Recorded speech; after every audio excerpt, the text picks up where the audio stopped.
I'm walking through a ghost town, y'all ain't playing my sounds. Don't tell me to calm down, don't tell me to calm down. Only time I go backwards is when I wanna moonwalk. Don't test me, my mood's wrong, don't test me, my mood's wrong.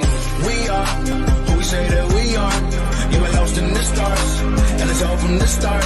Never running no pace, never on the right page. But we still read that book, and we still run that race. Ay. Mississippi Racer riding out, no shortcuts, no time for that. Mississippi Racer riding out, till the wheels fall off, I'm driving that. Mississippi Racer riding out, we'll stop burning, strike the match. Mississippi Racer riding out, red light, green light, red light, good night. Ay. Red light, green light, red light, good night. Red light, green light, red light, good night. Red light, green light, red light, good night. Red light, green light, red light, good night. Time to chill, don't sweat it. Good morning and welcome. It is Coffee and Sports. It is the morning show powered by Wire to Wire Network. Thank you so much for making us part of your morning routine. I am Chris, and of course, that over there, that is Mo. Mo, happy Friday, sir. Happy Friday to you and everybody out there listening. Mo, we had game one of the NBA Finals last night, and the Boston Celtics showed why they should be the favorite in this series. Although, Mo, I have to say there was a moment. There was a moment when the 20-point lead and the almost 30-point lead at one point was cut to like 8 or 6. And as you were watching it happen, Mo, if you were a Boston fan, you had to be thinking to yourself, there's no way. There is no freaking way they are going to come back and tie this game or get in. And they didn't. They cut it down to, I think it was actually 8. They cut it down to 8 points. They got it down to single digits, and that's as far as they got. It went back to a double-point lead, and they end up winning by nearly 20. So, Mo, looking at last night's game, the way that Boston came out, the way that Boston kind of avoided their own self-inflicted implosion, which is what we basically said coming into the series, was that the only team that can really get in Boston's way is Boston. If everyone plays to their maximum, these games shouldn't be super close. And if they're not super close, Boston's the one that's going to win these games. We said that if these end up being closer games than we think they're going to be, we kind of like Kyrie and Luka with that killer instinct as opposed to Brown and Tatum. But if you're talking about games that are going to be 8, 10, 12, 14-point leads, we think Boston is going to be the one that's on top in those games.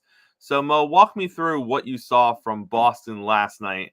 And is this something that Dallas is going to be able to recover from? Or is last night kind of what we're probably going to see if Boston is firing on all cylinders in this series? I think that the Mavs can definitely recover from a game one loss. Jeff Van Gundy says this famously, and I agree with him. The NBA oftentimes it's a first quarter series or game in a lot of ways. Once they went on that run, before you knew it, they were up 17. And I just thought that the Mavericks never really recovered from that. They were shell shocked because Boston came out not just hot, but much more aggressive than the Mavs were.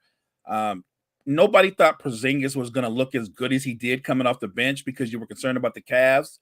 But he looked in mid-season form. I mean, he was terrific on both ends of the floor. When he wasn't making threes, he's contesting at the rim. And I thought Dallas, when they made those switches, they never found the right matchup for him. They were switching guys on him that are 6'3", and he's just raising up. People forget he's 7'2", 7'3" himself. You're not going to block that if you're a guard. I think the story of game one for Boston, really, the team was terrific, but it was about Porzingis and Jaylen Brown. I thought Jaylen Brown was the best player on the floor, and it looked like they might have ended up winning by 30. But like you said, at halftime, I said, Boston's terrific, but they're also that team, Chris, that can go into a lull and they will give up a lead. They will let you back in. The Mavs come out and punch them in the mouth. I think they go on like a 21-2 run or something of that nature. And before you know it, it's an 8-point lead. Luka had just hit a 3, and he starts doing that little jogging thing he does when he's feeling good and he's looking at the crowd, and you're like, oh, no, here it comes. And it didn't happen because he needed somebody to come along with him, and Kyrie didn't have it last night. You didn't get a lot from Washington. Derek Lively was in foul trouble all the time. Gafford was really bad on his rotations defensively. Like they just didn't have another guy to come along with him. Boston responds, and before you know it, they're back up 20 and the game's over. And I like what Jason Kidd said. It's one game. It's one game, and we got plenty of open looks. I said the same thing. I thought Boston's defense was really good, but the Mavs had a lot of open looks that they just didn't hit. So I'm not going to look at game one and go, this is what the series is going to look like going forward. I just think that it was game one, and the Mavs were kind of flat, and the Celtics jumped on them. But I think the mission, if you're the Mavs, Chris, is to win one in Boston, right, and go home. Well, that mission hasn't changed. If they win game two, we're not going to be talking about Boston winning game one. We're going to be talking about Boston losing home court advantage. Were you impressed at all last night with Al Horford? Luka did not. If you look at Luka's splits when Horford was covering him, it was not pretty. In fact, if you look at the entire Dallas roster splits when Horford was covering them, it was not pretty. Do you think that is just one of those weird things inside the numbers, or do you think the numbers actually show that Horford had a legitimate impact on this game, and can that be something that we see moving forward? So Al's a good defender, but he's not a good defender versus wings who can attack him in those ISO situations, especially not at this stage of his career. I think it's an outlier. I don't think it was about him stopping them. It was about them missing shots. Normally when Luka can single you out and hunt for who he wants to, he attacks.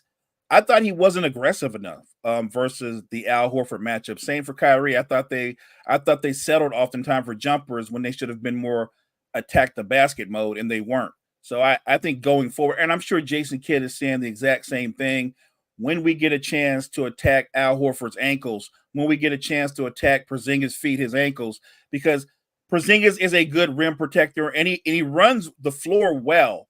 But when you get him going to side, that's where you can eat him up. He's not quick. He doesn't have good feet.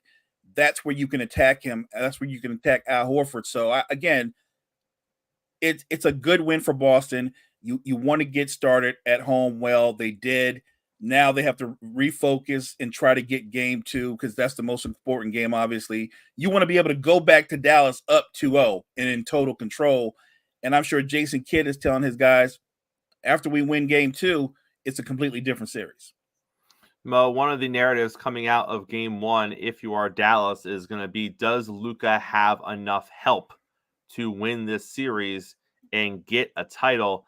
Obviously, if Kyrie is going to play like Kyrie played last night, which was not great, someone else is going to have to do something, because if Kyrie's not being Kyrie, then you're going to have a lot of games like you had last night in the series. But let's talk about that overall narrative. Does Luka have enough help the way this team is currently comprised to not just compete with Boston, but to knock Boston off? Yeah, I do. I think they have enough help. That's if everybody's playing their role. So that means that if Luka's going to give you 32, Kyrie doesn't have to go 32, but he's got to give you 25, 26, 6 or 7 assists.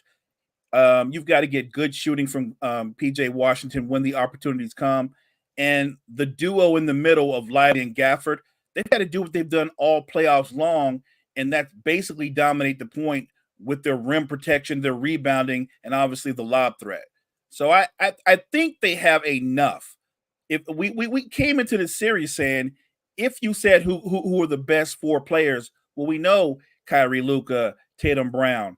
And then after that, you could argue the next 3 best players are all Celtics. So we knew the Celtics had more talent. But I think that most people would tell you that the best player in this series is probably Luka, right? And Kyrie is capable on a given night being as good or better than Luka. Like, you can make a case, everybody at the top of their game, Kyrie might be the second best player. So I think they have enough firepower, but what they can't afford is they can't afford to have a letdown from Kyrie or a letdown from Luka. So even if Kyrie's not shooting well, he's got to be aggressive, meaning attack the basket, maybe get to the foul line, generate offense that way. So I don't think it's a firepower problem, because you saw the game. Boston let them back in. There was a moment. like I said, when I saw Luka hit that three and he turns to the crowd, I'm like, he's ready. He's ready. If somebody comes along with him, if they had to cut the lead down to like 3, that changes everything and all the pressure builds up. And he almost had them where he wanted them. And to their credit, Boston responded. But I think he has enough firepower. It's just that they can't get off to that kind of a start. And Mo, let's not forget, this is the same Dallas Mavericks team that lost by 22 points to the Oklahoma City Thunder in this playoff run. This is also the same Dallas Mavericks team that in 2 previous series in this playoff run, they lost game 1. So being down after game 1 is not new for this team during this run. And having a big blowout loss is not new for this team during this run. And they bounce back from all of those situations. So obviously, if they go out and they lose game 2, now we have a different circumstance on our hands. But even at that point, they're going home, and anything can happen when you go home. So we shall see. But last thing we want to touch about on the finals, we talked about it a little bit earlier. Talk to me about Porzingis. Obviously, one of the underlying narratives here is the revenge series. Will it be Kyrie's revenge? Will it be Porzingis's revenge? As they both used to play for these former teams. I don't buy too much into that narrative. Maybe Kyrie a little more, just because I feel like, his actual storyline, he was brought to Boston as the guy. He was brought to Boston as the person that was supposed to be the face of that franchise and lead them to championships. And it just didn't simply go that way. Porzingis is a nice player, but he was never brought to Dallas to be the face of the organization. He was never brought to Dallas to lead them to multiple championships as one of the greatest players in the league at that time. Kyrie was all that, and it did not go well at all for Kyrie in Boston. No. So I am much more invested in, the Kyrie-Boston connection than I am the Kristaps Porzingis Dallas connection, if you will. But we haven't seen Boston with Porzingis for the majority of this playoff run because he has been injured. And now we come out and we see what he did last night. Is this just going to be something where, and you said it earlier, Dallas can obviously bounce back, but how much better is this Boston Celtics team if they get from Porzingis consistently what they got last night? If he's going to be what he was last night, because his shooting, it changes everything. And they play with great spacing, but he actually spaces the floor even more. He makes it to where your rim protectors can be nowhere near the rim. Like you have to switch. And if you switch, the advantage is his. So I think that Dallas has got to adjust to the fact that he's not a traditional big. He's not trying to post you up. He does most of his damage from the perimeter unless you do a pick and roll and he rolls to the basket that way. But he's not really a post-up center. He doesn't really have a post game. So, they have to make major adjustments, have to decide if they're going to switch on him. Are you going to go with a smaller person? Because I would try to switch on him with size, or just tell my bigs when they're swinging the ball, don't do drop coverage. Just get up into him. Don't give him any kind of separation. I think they tried to do it in the second half. I saw Lively, Gafford, even PJ Washington. They tried to be a lot more physical with them, and I expect they'll do even more so in game 2. The only question is if they're too physical and the refs call it tight, they'll be in foul trouble in no time. So, Porzingis literally opens the floor more for Brown and Tatum to operate. When you see Brown and Tatum constantly driving the lanes, it's because they have to respect Porzingis' shooting ability. Let's pivot to the Los Angeles Lakers here, Mo. It is chaos in Lakerland right now. As we push forward with this offer that they are going to make to the UConn head coach, we are now getting narratives and back channel stories that maybe the JJ Redick stuff was just a smokescreen while they figured out what they wanted to do with their true number 1 candidate, which is the UConn head coach. Now we're getting things from the back channels that, no, JJ's still in it. JJ's still in it. If this current offer doesn't go the way they want it to, JJ is still their top priority. Then we got a report from The Athletic this morning where they don't really know. They don't really know exactly who they want for their head coach. It's still a wide open race, and it isn't just a 2-horse race right now between JJ Redick, who we thought all along was going to be the Los Angeles Lakers head coach, and Dan Hurley, who we now think might be the Los Angeles Lakers head coach. And then, Mo, in the backdrop of all of this, the Lakers are meeting with Hurley today to discuss the framework. They're not discussing exact terms. No one's expecting them to walk out of this with a deal. But it seems like it's more of a, Dan's going to listen. Dan's going to, you better come and you lay out everything you could ever possibly lay out that would make Dan Hurley want to be your next head coach. And then you better have an answer for all of his questions. And then we're going to walk away and he's going to do some thinking about it. And he might circle back to you and let you know I like it or I don't like it. And we'll see where we go from there. Mo, this is also a stark comparison to what the Lakers said that their head coaching search was going to look like, which was basically no stone left unturned. It's going to be decided in the interview process, and that is it. So with all of these things going on, as we're trying to sift through what the hell is going on over there, what clarity do you find this morning in a situation that is 100% lacking clarity altogether? So I think clarity-wise, it's quite clear that they want Hurley to be their guy. I don't care what they say. I'm going to push back on what the Atlantic said. I disagree completely. If Hurley is meeting with them, then he has an interest. And he's not interviewing them, or they're not interviewing him. He's interviewing them, right? They have to sell him on giving up what he is at UConn and all he means to college basketball. And I don't think that's an easy sell.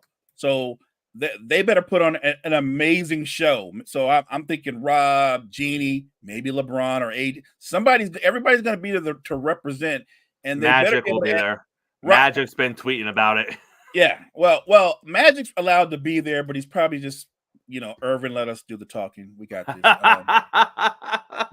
Because the last time you said it was in the bag, Kawhi and Uncle Dennis left. So we'll handle this because we remember the last time you said it was in the bag. But yeah, I absolutely think that Hurley's their guy, and we'll know definitively, I think, by the end of the weekend whether he's not he's going to be the coach of the Lakers.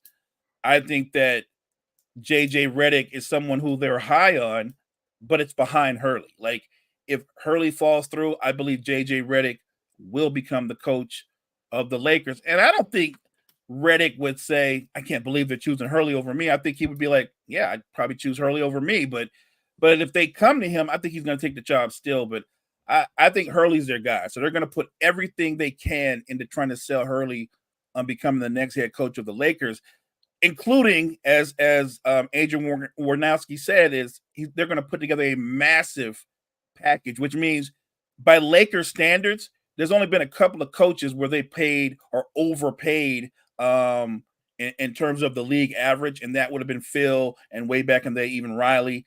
They haven't really paid coaches that much. They've been, actually, a lot of people will say in terms of what NBA coaches make, the Lakers they're a little stingy with the pockets. So I think they're going to offer him something in the range of anywhere between $15-18 million.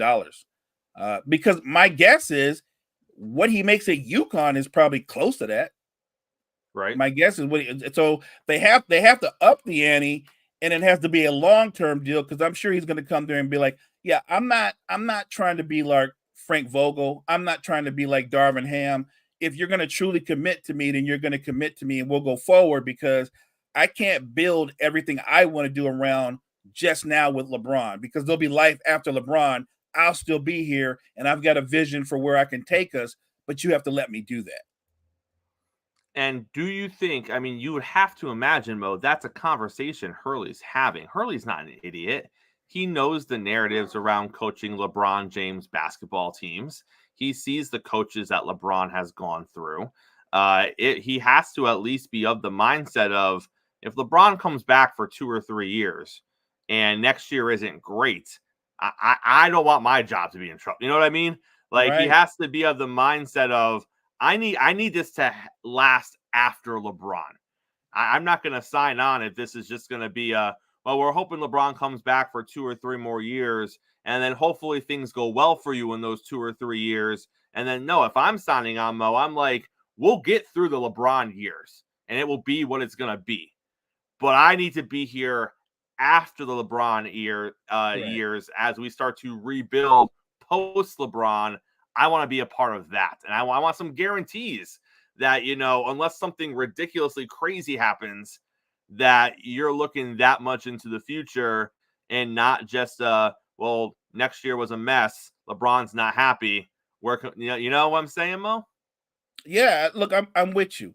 I think that's probably his biggest concern. Not that he wouldn't want to coach a transcendent player like LeBron, but I think, and he said it. There is a difference between coaching college kids and obviously grown men who do this for a living. But I still think he wants to feel like I'm the coach. When I speak, everybody's accountable to me. I think he's the kind of guy that wants to go. If LeBron's not getting back on defense, I have to be able to tell him, hey, that's your blown coverage. You're supposed to step out. I have to be able to coach him the way I coach everybody. And LeBron's got to be receptive to that, or it won't work. If he turns down the Lakers, is that kind of a black eye on the Lakers? Because you look at other sports, you look at things where, they went after this player and he said no, he didn't want to go there. And it's like, that team struck out again, or that franchise couldn't land the star. You look at the San Francisco Giants in Major League Baseball, they literally put all of their eggs into the Aaron Judge basket, and it looked like they at least had him contemplating it, but then he ultimately stays with the Yankees, and that was viewed as a catastrophic failure by the organization because that was the guy. He was the hometown kid. That was going to be their moment, and they couldn't make it happen. They couldn't pull him away from the Yankees. Now you look at this, and I know that you're not talking about one of the greatest head coaches in the history of the NBA, but you are talking about a very, very talented college basketball coach that has numerous college accolades that could have a very, very talented NBA career as a head coach. And you're talking about a team in the Los Angeles Lakers, Mo, that historically they view themselves as the team the place where people want to be, right? They have that swagger to them. It's the glitz and the glam that is the LA Lakers. It's if the Lakers want me and they're putting on the full press and they're bringing in all the legends and they're going to wine me and dine me and all that stuff, most people can't say no to that, Mo. At least back in the day, most people couldn't say no to that.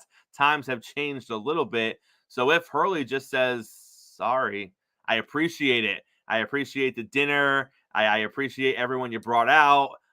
Great presentation. But at the end of the day, I just don't think it's going to work. Is that viewed as the Lakers kind of swinging and missing, and that's a bad look for the Lakers? Or is that just viewed as, well, he probably wasn't going to come anyways. The Lakers took a swing because why the heck not? And then it's back to business. You know what? I think it's a combination of both. Sure, it's a disappointment for the Lakers because a lot of times, often, like you said, the two most prestigious franchises in NBA history, the Celtics, the Lakers, in terms of marketing and where they're located. Again, the Celtics, the Lakers, the Knicks, right? The Knicks are great because of it's New York, but it's always the Lakers or the Celtics. And I do agree that the prestige sometimes can be alluring to where you can't say no. But I think that Hurley comes into the meeting thinking they want me. They need me more than I need them. He may very well one day coach in the NBA, but he doesn't have to rush it. Like, right. He's still going to be the same great coach 2 years from now, 3 years from now, that I'm sure will be in demand. They have to lay out to him why they're the right situation. And the perception of the Lakers is always interesting, Chris, because they've always gotten the big stars they've wanted. And really, the truth is they really haven't, because when it comes to free agency and bringing in superstar players, they got Shaq and then they got LeBron. That was it.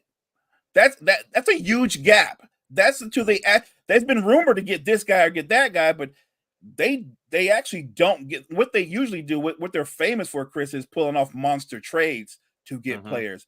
But in free agency, I don't know what it is. Maybe they're not a good interview for some reason or other over the years. I take that back. If you consider him a superstar at the time, maybe Dwight Howard. I'll throw in a third player. But that didn't end well, obviously. But yeah, I think they have to set that the onus is on what the Lakers are presenting to Bob Hurley, because he knows what he has at UConn. And you're gonna have to really sell me on why I want to leave that and come into I call it the chaotic atmosphere of the NBA, and the difference between dealing with college players who revere him, who came to UConn just to play for him, versus NBA players who are like, I'm in the last year of my deal, man. So don't be telling me about, getting back on defense or taking charges. I'm making business decisions. Like, and I'm not saying all players are like that, but there's more than a few that are. So he is doing something different if he commits to the Lakers. He's not just a coach. You're kind of a psychologist too, to agree. You have to deal with egos. You have to deal with different personalities and demands. And obviously you need to put a strong team around you as well. So I think it's all about the Lakers auditioning for him, not the other way around. And Mo, let's not forget, this would be a hard sell in a normal situation if he was just a really good head coach with a really good program at UConn. That by itself would be a hard sell. Add to it the fact that he's won back-to-back chips at UConn, and they're setting up for a three-peat. Right. So that's just another layer to it where you are already going to have a hard time because, again, he is literally a god amongst men on that campus.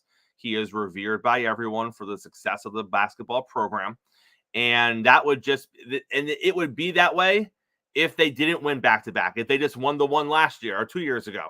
And he was like, oh, he just won a chip 2 years ago. Like, this guy's a god, But he's won back-to-back, and they're looking at winning 3 in a row. Like, now you're getting into legacy stuff in college basketball. Yes. Now you're getting into that conversation of, the greatest stretch, for a college basketball program. Oh, was it the Huskies when they won 3 in a row? You know what I mean? Like, now you're opening those and now you're asking him to walk away from that. Walk away from a potential three-peat. Walk away from being in that conversation, because he would be. You win 3 in a row, you're in almost every Well, what is the well? They didn't have a lot of players going to the NBA necessarily, but that UConn team in 2024, 2023, 2022, at a time in college basketball where nobody stays in college basketball, and they won 3 in a row up there in UConn with Coach Hurley. Like, hats off to him. It's not like so-and-so when they had so-and-so for 2 and 3 years. You know what I mean? He literally, everyone who's decent leaves year to year. That's a great point. And if they don't go to the NBA, they just go somewhere else because they're not getting the playing time. Right. They're not happy with their position on the team. So you're not just dealing with guys going to the NBA because they're NBA ready. You're also dealing with guys who just want better opportunities in different programs. And he won 3 in a row through all 3. Right. Like, that's hard, Mo. If I'm looking at that, I would almost look at it if I'm Hurley and be like, listen, if this was next year, like if we don't win the Natty this year, yeah, I'd be really interested. But I can't walk away from the guys now. Like, we're 2 in. You want me to walk away? But and maybe that's the conversation. Maybe he walks into it and says, I am interested, but the timing isn't right now.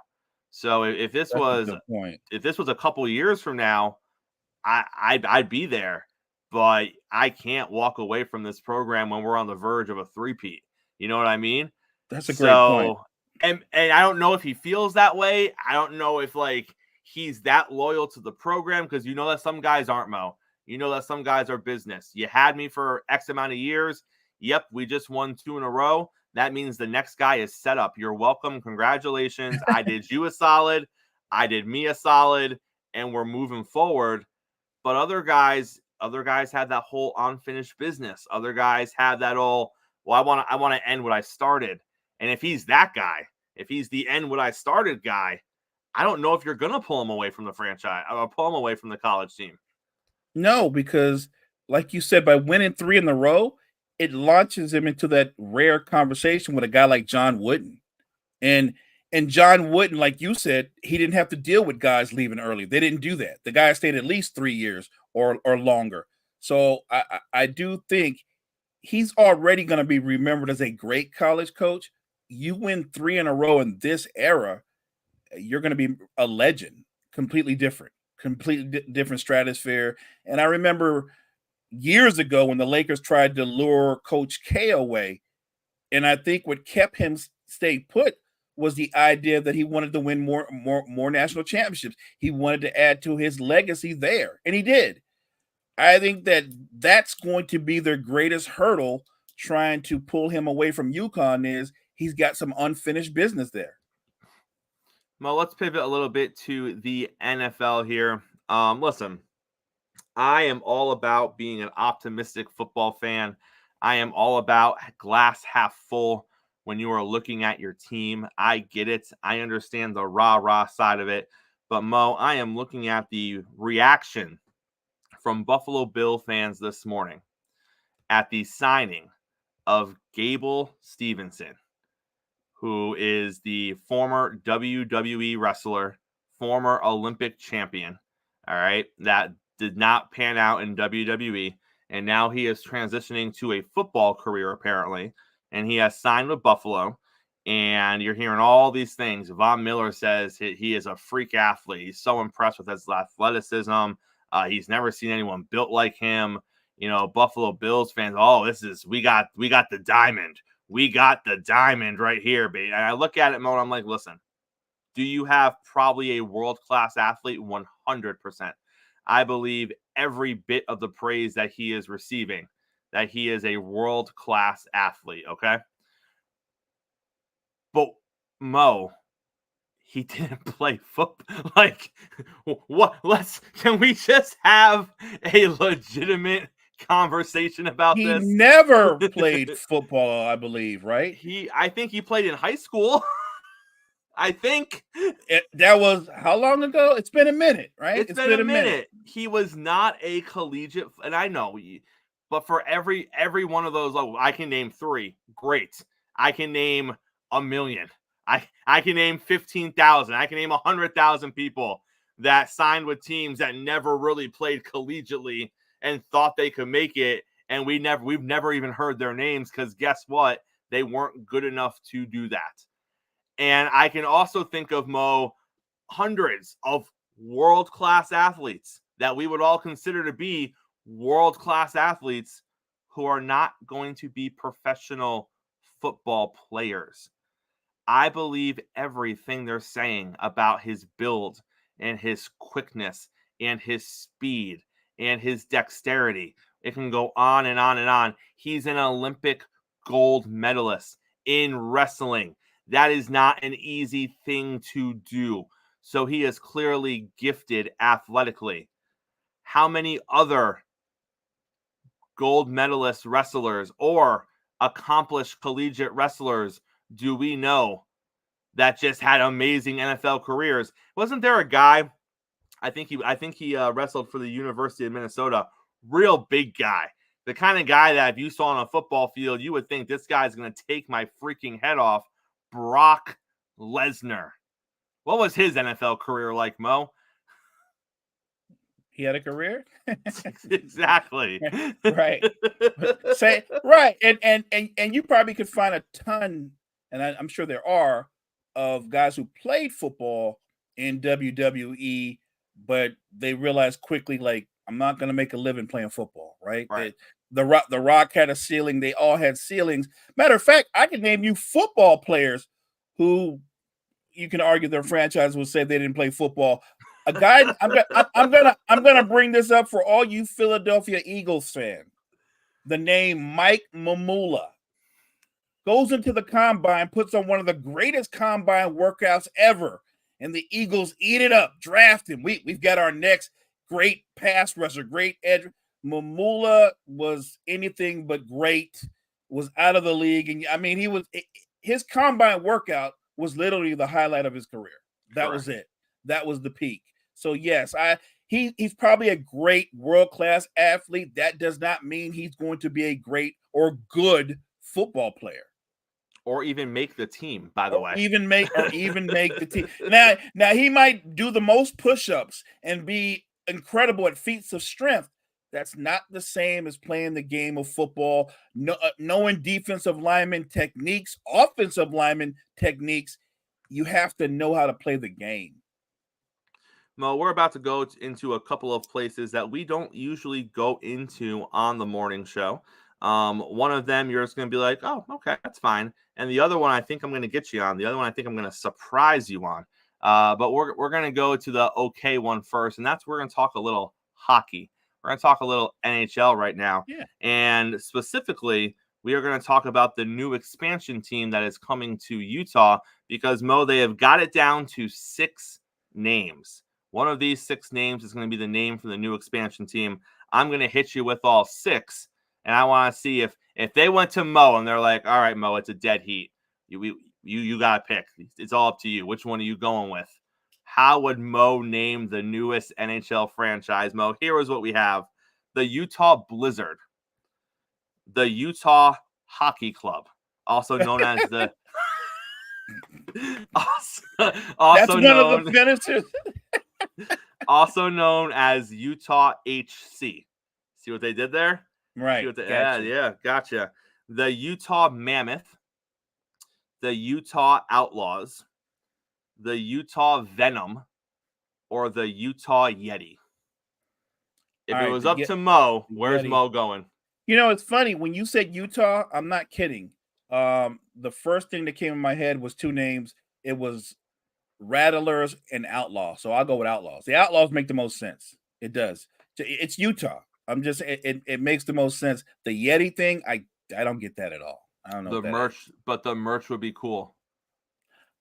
Yeah. And the maybe Yeti merch would be cool. Maybe that's the guy that sold them on that. They're like, you're not filling the name yet, but when you combine the name with the merch, guys, that's where we're gonna get them. Yeah, I'm gonna go with the Outlaws, but you know what? I'll give the Yeti an outside chance because of the merch. But Mo, let's ask the real question: how did the Utah Hockey Club make it into the final 6? That's what I want to know. Who submitted that and actually had somebody thinking like, I like that. That's simple to the point. Like I'm not feeling that. The Utah Hockey Club. That's come on, man. I feel like 8 months ago, 9 months ago, a year ago, when like you started making files for this situation, and it was like name, and they didn't want to put something there. They didn't want to put question mark or NA. So someone was like Utah Hockey Club. And like it was just the placeholder for a little bit of time. Right. And then as we just kind of went months and months, Utah Hockey Club meeting, like people just kept saying it a lot. And now they're in the final meeting. They're like, all right, well, we got Utah Hockey Club on the board. Let's get 5 more. And you know what? Watch that end up being the name. I'm not even sure how you would sell the merch on that one, because that does not have the merch. I don't see you doing a lot with that. Welcome to the club. that right, you laugh, but there it is. For welcome to the club. That's the tagline. And you turn the arena into like a nightclub atmosphere. Right. I mean, you could go retro, put your disco ball up there, like really lean into it. Oh gosh. All right, Mo, brace yourself. Team USA just beat Pakistan in a huge upset in the Cricket World Cup. Buckle up, Mo. It's cricket time here on the morning show. Team USA was considered a huge underdog to Pakistan, but they are a much improved squad. They had a dominating opening round victory in the World Cup, then the big upset victory against Pakistan. And Mo, now Team USA is getting national attention as a potential dark horse to win the Cricket World Cup. That's good. That's great, Mo. That is great. Look, I'm always rolling with my country. That's great for Team USA. I will not pretend for a single second that I know anything about cricket or ever even watched cricket. Matter of fact, I'll go another level. I don't even know what cricket is. I don't even know what that is. I have no clue. I read the article this morning. It was like reading a different language. I didn't understand the lingo. I literally had no idea what was going on when they were referencing things. What is this? Is that the game where they kind of shuffle the ball along or something like that? Or I don't. Maybe they were talking about wickets. I was like, ooh, wickets. What's a wicket? Yeah. Look, you could have the greatest cricket ball player in the history of cricket ball walk past me. I wouldn't know it.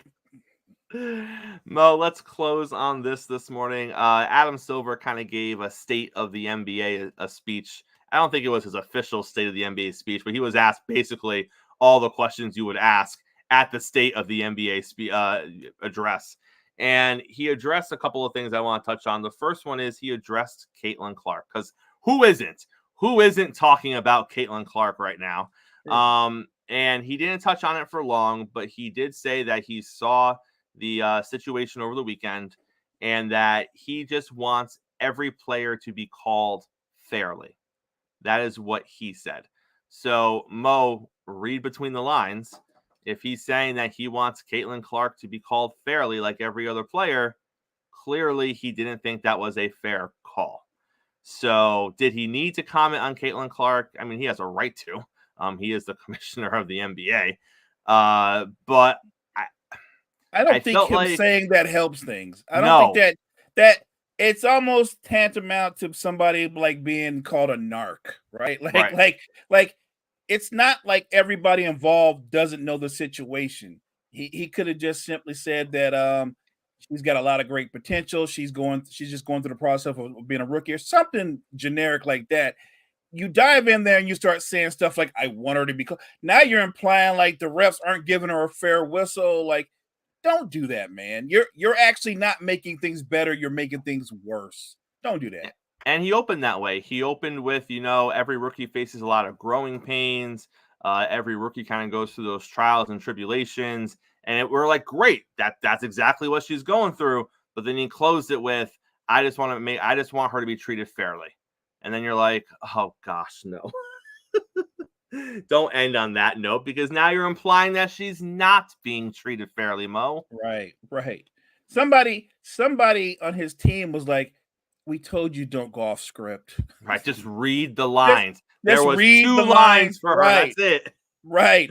Why did you have to go off script? Don't do that, man. That you know how that's gonna work. The other WNBA players, and rightfully so, are gonna look at that and go, now she's not getting a fair whistle. Like so we can't guard her. We can't be physical no more. Like what? It is a physical game, to be sure. I disagree with the notion that to say that the WNBA as a whole are all against her, because I don't think so. I think there have been a few who have been more physical than most, but I don't think she's just being beaten up upon. I disagree with that notion. I'm on board with the idea that there are established stars who are frustrated because of their lack of notoriety. And I get that totally. I do. But like you and I started the week off saying, that's not her fault. Right. It really isn't. You have to talk to your representatives and ask, why am I not as marketable? I don't know why. But you're not. And she is. And let's just leave it at that. I'm going to look at the WNBA and I'm going to watch more WNBA games than I've watched in a long time. And quite frankly, it's not because there aren't talented players in the league, but Caitlin Clark has kind of brought me back in. I don't just watch Indiana Fever games. I watch all games. I do. I enjoy watching a great player like A'ja Wilson play. I love watching the veterans. Somebody like what is her name? Breanna Stewart. Breanna Stewart is a terrific player that doesn't get enough pop in her own right. It's a great league, but you do need characters. You do need someone to root for what it's worth. In the end, Chris, Caitlin Clark built a fan base up in Iowa, of all places, in Iowa. And by building up that fan base, other people came from around the country and she drew them in. And she's taking all those people who are riding with her into the WNBA. That's not a bad thing.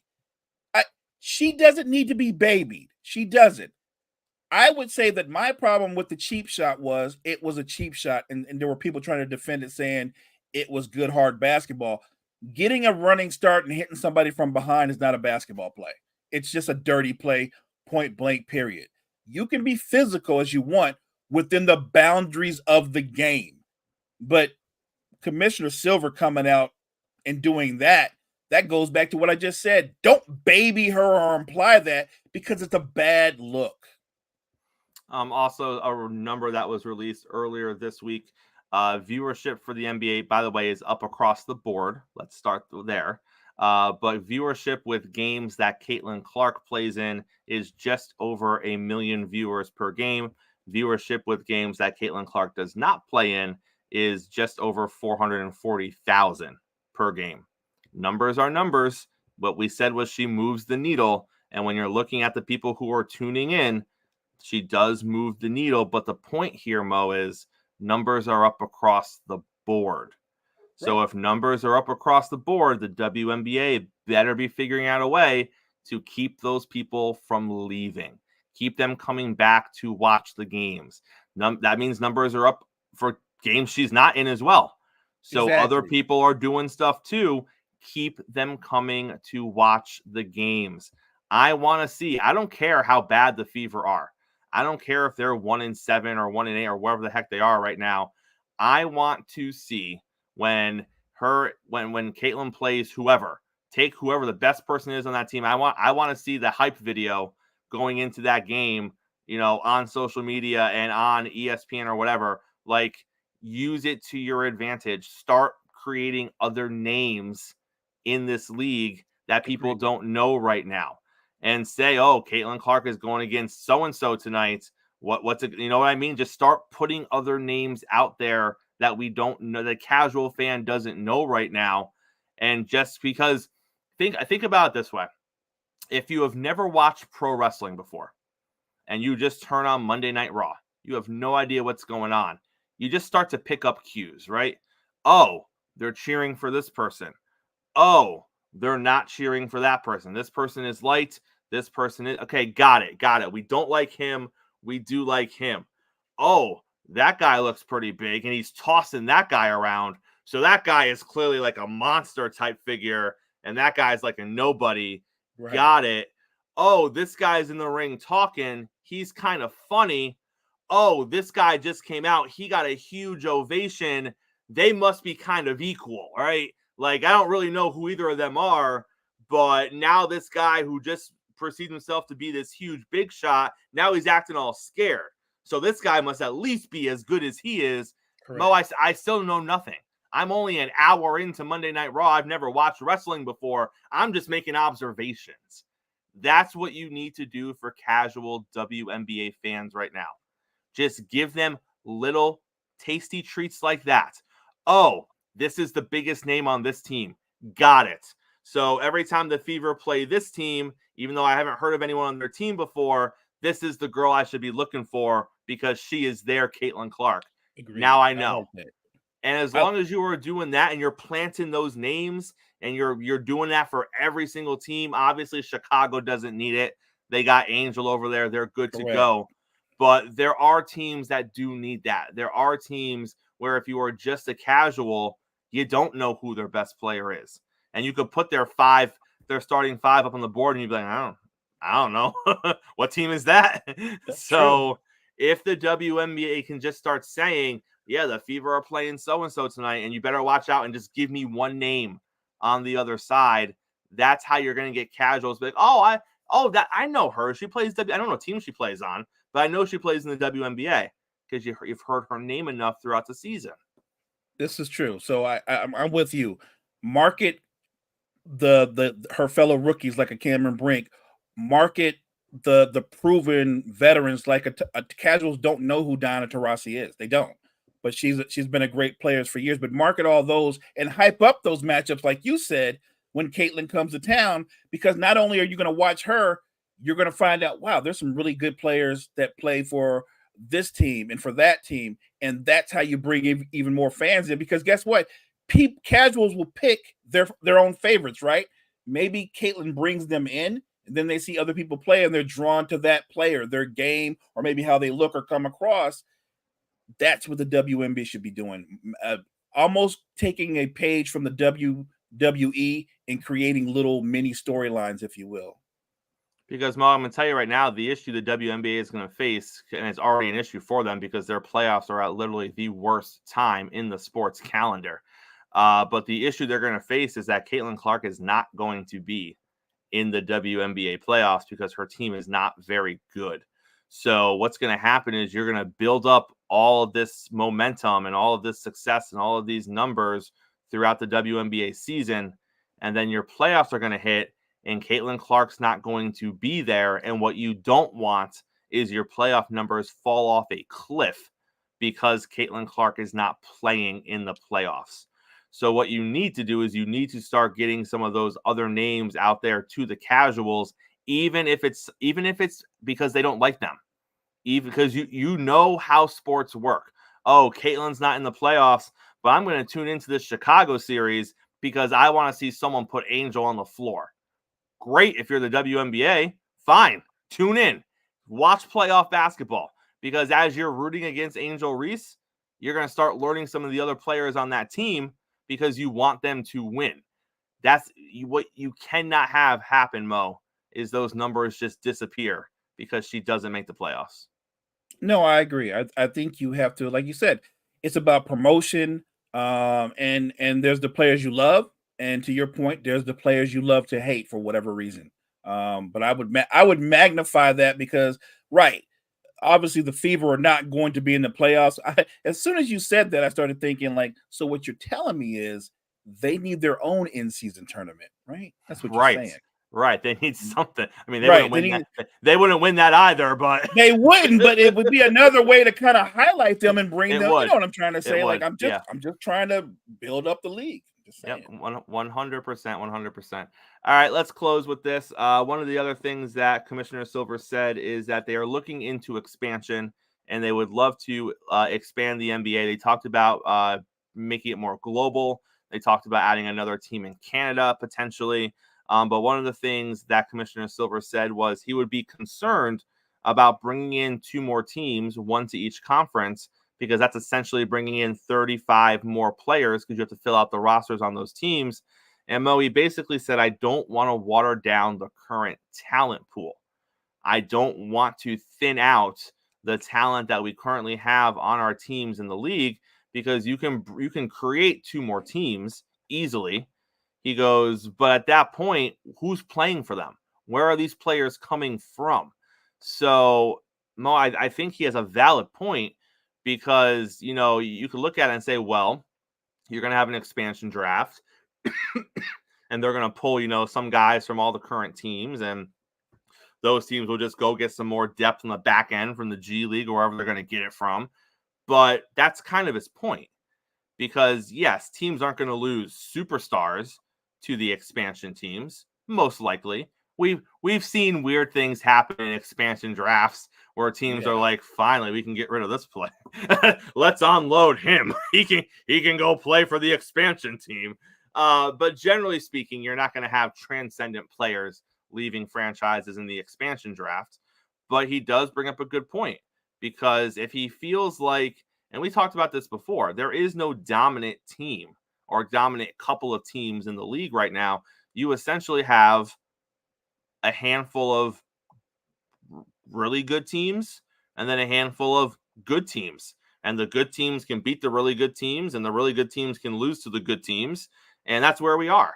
We said if the Dallas Mavericks win the NBA Finals, they're not even a favorite to get back to the finals next year because they were probably the 4th or 5th best team in their own conference. Now, that doesn't take away from what they've done.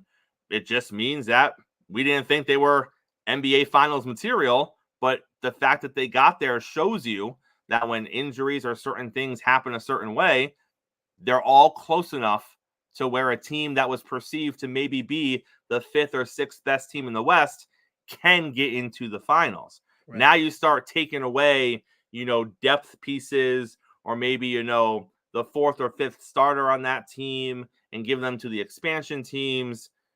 Is he right, Mo? Could it lead to a more watered down NBA product? It could, but what I would say is there are a lot of veteran players who have short deals.